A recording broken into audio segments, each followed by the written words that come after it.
For my presentation, I am going to be talking about Chapter 2 on Black Trash and Chapter 5 on White Shame and Guilt.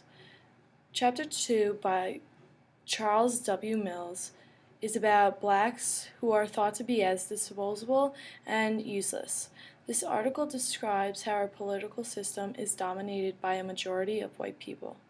The political theorists do not accept non-whites in political work, nor their input.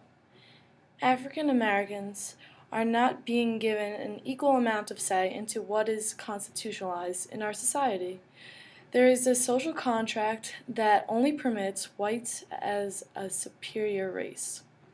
This idea affects the ability of a variety of racial groups. Partially, what this article is saying is that whites, partially through politics, have created an illusion of white superiority by making it so the image that comes to mind when we think of the law, politics, and government is one of solely white board of members.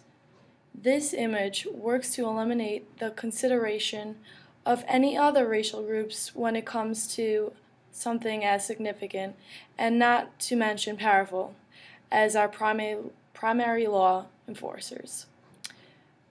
Quoted in this chapter is Arnold Toynbee, who says that anyone in our nation who is not white should be considered a native because they are seen as wild animals infesting the country in which we happen to come across.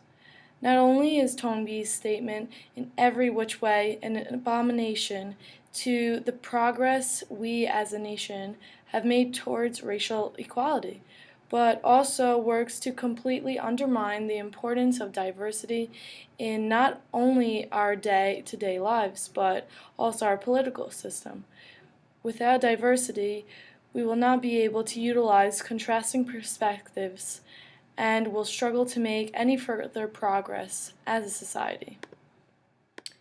Chapter 5, White Shame, Responsibility, and Moral Emotions by Daniel Haggerty.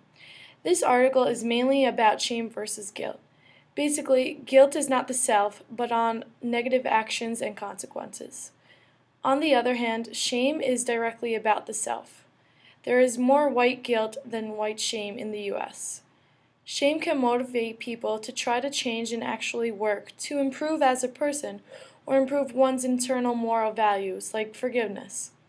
Guilt, you may feel as though you need to be liberated of your wrongdoings by almost authoritative figure by receiving something like a punishment. With shame, you may feel as though you have committed a wrongdoing that only yourself internally can change, by improving as a person and never repeated your actions. The connection between these two articles can be related in the way that our society does not seem to hold a high regard towards African Americans in our political system.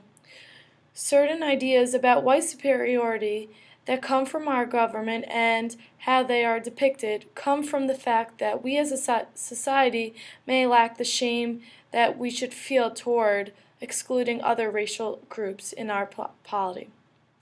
We as a nation do not seem to feel shame when it comes to the treatment of certain racial groups, specifically African Americans, although we really should.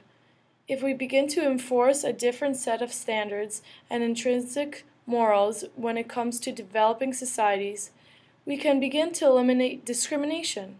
If we develop a set of standards that underemphasizes the importance of race and makes it so that we don't see a difference between any racial groups, we can begin to consider the abilities of everyone as equals. We will no longer see the purpose in making it so our government is controlled by primary Caucasians, and there will be more equal distribution of privileges among citizens in our nation.